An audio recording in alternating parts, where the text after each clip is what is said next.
Claquete! E aí, meus queridos? Tudo em paz com vocês? A gente vai discutir hoje um pouquinho essa história aí de que estão privatizando a água do Brasil ou não.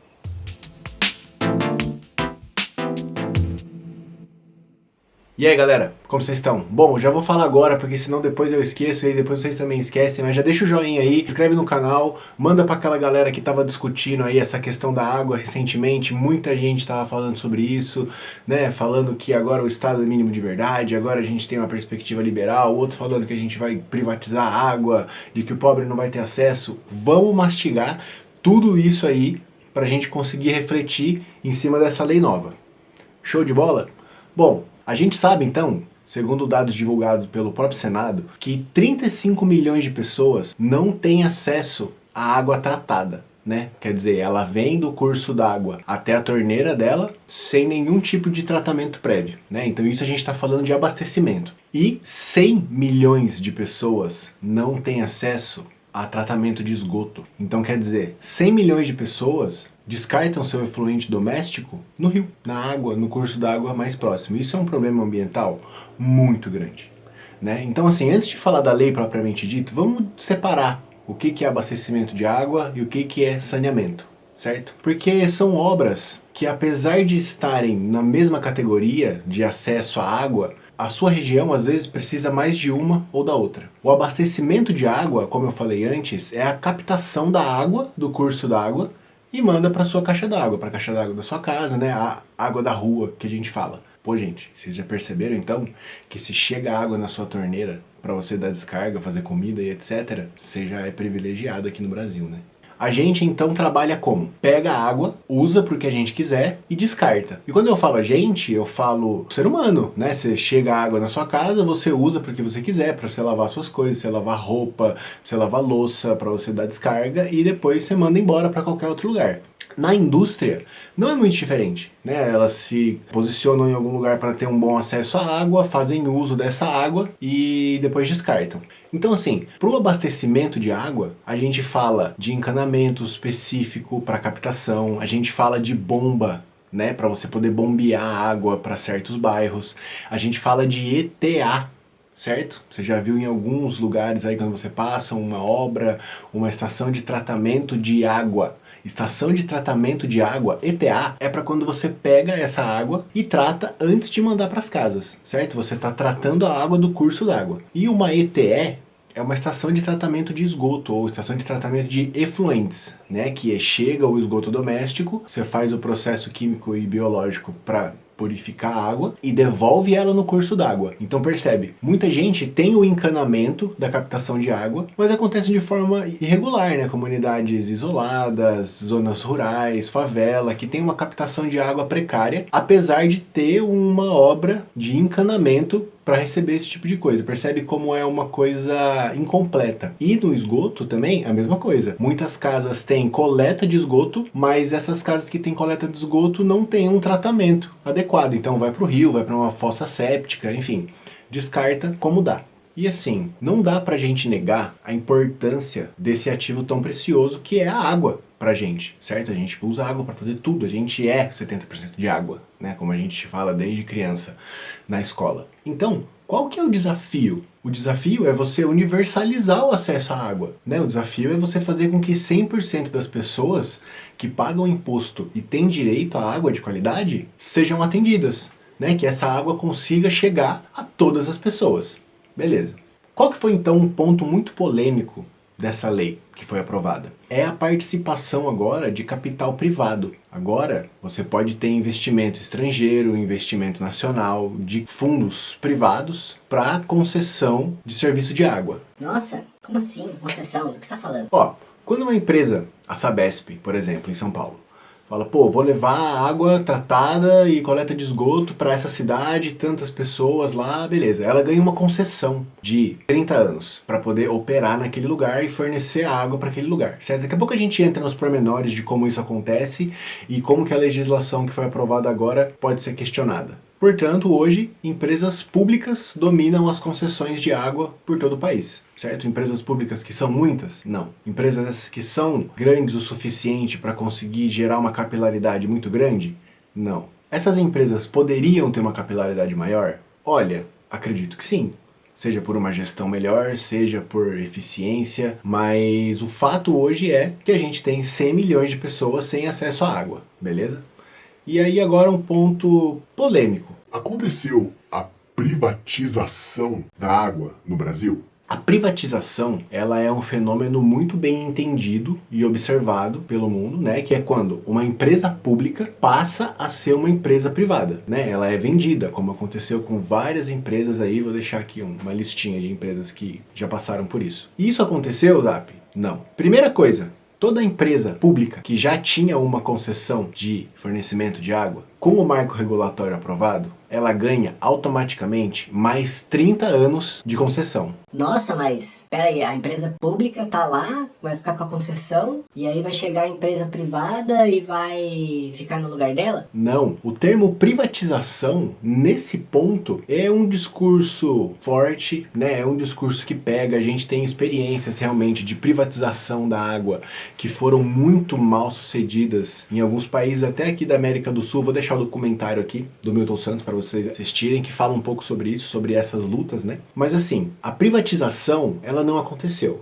Agora, novas empresas vão poder participar de licitações para poder levar água para pessoas que não têm, certo? Certo. Só que como que funciona isso? A gente tem a ANA, Agência Nacional de Água, que tem várias atribuições. E agora, uma das atribuições da ANA vai ser fazer a regulamentação dessas licitações que vão acontecer pelo Brasil inteiro para fornecimento de água. E como que funciona uma licitação? Né? O município vai lá, tem uma equipe técnica, né, que faz o mapeamento de quantas pessoas vão ser afetadas por esse novo fornecimento de água, qual que é a qualidade do efluente que está sendo tratado, qual que é o método de tratamento daquele efluente, qual que é a tarifa social daquela água, quanto vai custar, né, por cidadão, beleza.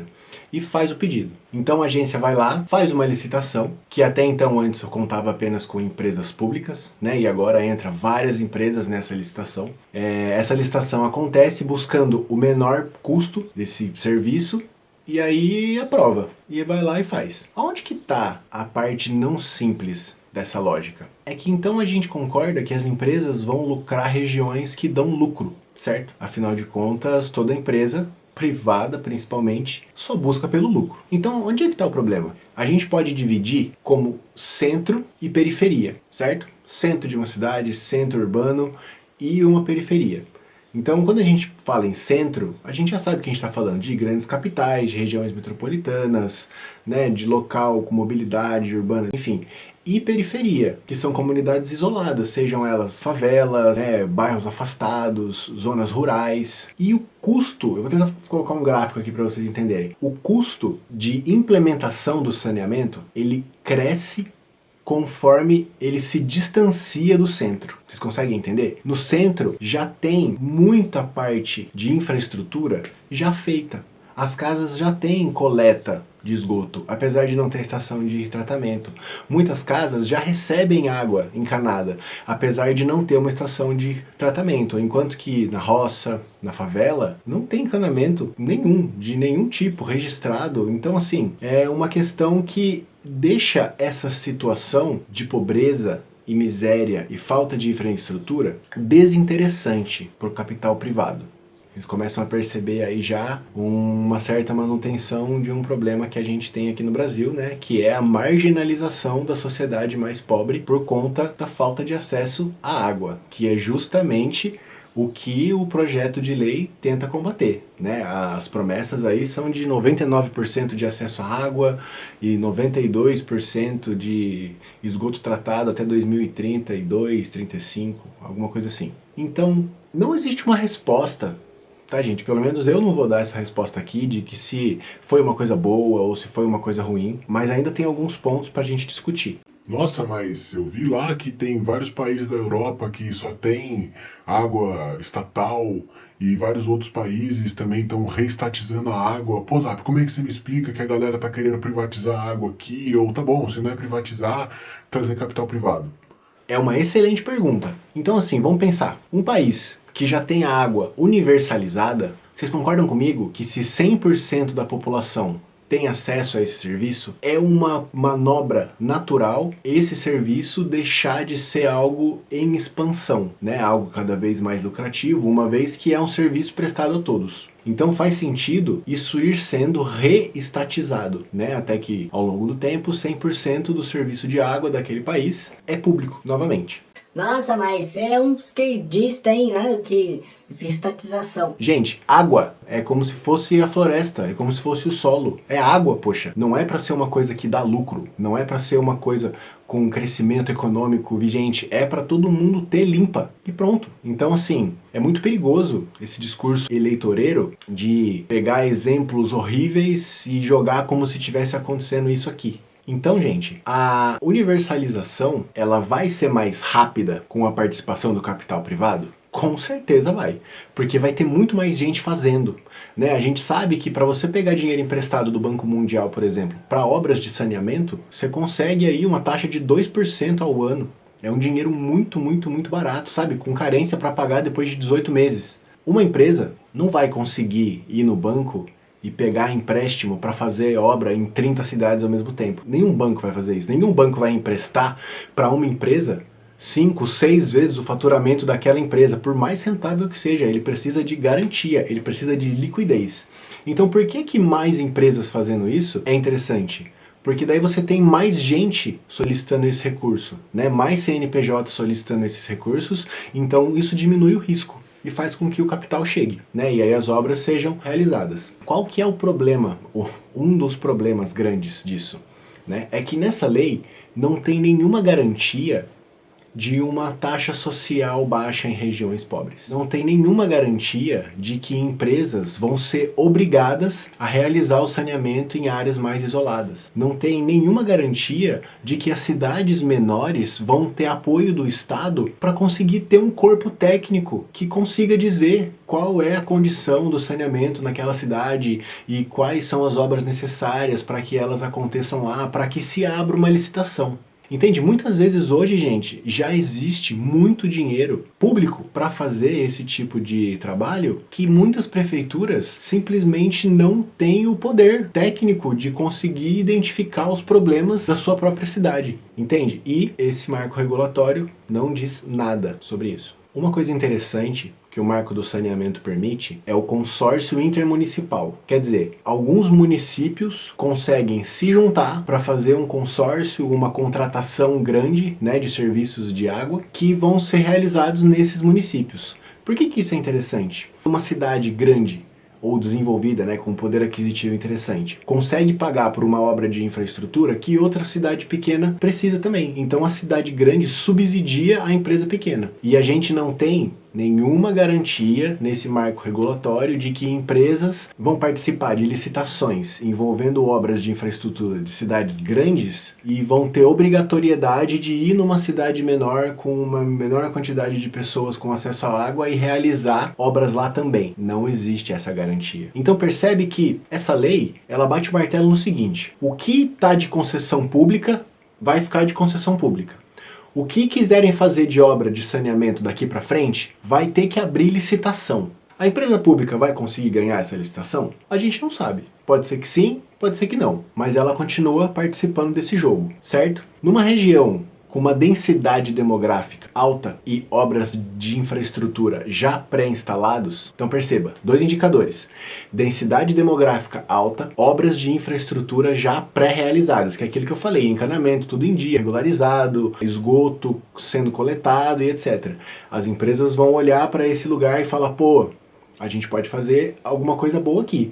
Entra empresa, entra município, né, faz um consórcio bacana. E nas cidades isoladas, gente? E no interior de Minas? E no norte, nordeste? Como que fica? Ah, mas aí então a empresa pública vai poder dar total atenção para esses lugares, enquanto que a iniciativa privada fica com a parte mais lucrativa do país.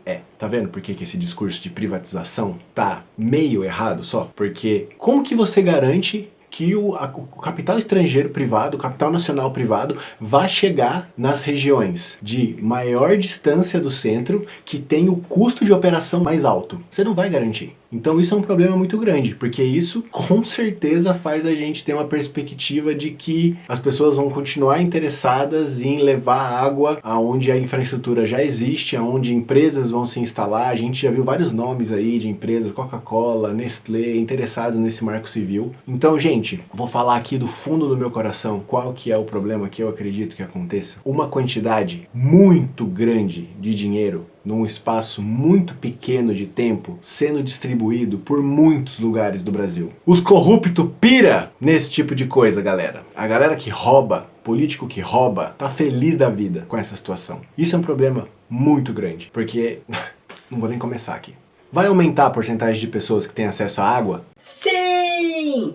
Vai fazer com que a água chegue para as pessoas mais pobres? Não! Vai fazer com que municípios menores consigam fazer parceria com municípios maiores e consiga ter acesso à água? Sim! Garante que isso vai acontecer porque está dando subsídio, né, capital político, conhecimento para os municípios menores? Não. Então, a perspectiva, gente, é de que a gente tenha, sim, um aumento de obras de infraestrutura no Brasil. É a perspectiva de que a gente tenha mais empresas levando o serviço de água para as pessoas e a gente torce para dar tudo certo. Poderia ter sido feito de uma maneira melhor pelo Estado? Pô, a gente sabe que estão bravejando aí valores na ordem de 700 bilhões de reais para os próximos 10, 20 anos para essas obras. E o Banco Central jogou 1 trilhão na mão dos bancos aí no começo da pandemia. Então, assim, vai da sua perspectiva política, né? Se você é mais liberal, se você acha que o Estado tem que intervir menos e tem que ter mais participação privada, se você acha que o Estado tem que manter um estado de bem-estar social controlando certos tipos de bens, vai muito da sua perspectiva. Certo? A minha opinião aqui pouco importa. Quero que vocês pensem nesse assunto quando vocês vierem discutir isso com alguém, seja numa chamada de Zoom, ou de WhatsApp, ou quando tudo voltar numa conversa de bar, numa reunião de família, fazer as pessoas pensarem para quem que elas querem que chegue a água. Qual que é a necessidade de água? Quem que precisa mais de água ou não? A gente não tá falando de ponte maravilhosa, a gente não tá falando de linha de metrô que tem que fazer ou que não tem, ou algum aeroporto que vai ser construído. A gente tá falando de água limpa, gente. E água, um dado que muito pouca gente sabe e que agora tá em alta por conta dessa história, é de que R$1 investido em obras de saneamento básico é igual a R$4 economizados na área da saúde, porque a gente sabe o que é a higiene, a importância da higiene das pessoas, né? A importância é de você ter uma água de qualidade para você não ter problemas de saúde pública. Isso é um assunto muito sério, gente. A gente tá falando de água. E eu queria trazer essa reflexão aqui hoje para vocês. Me desculpem se eu deixei alguma coisa passar. Beleza, galera? Espero que vocês tenham gostado. Até a próxima. E é isso aí. Fiquem bem.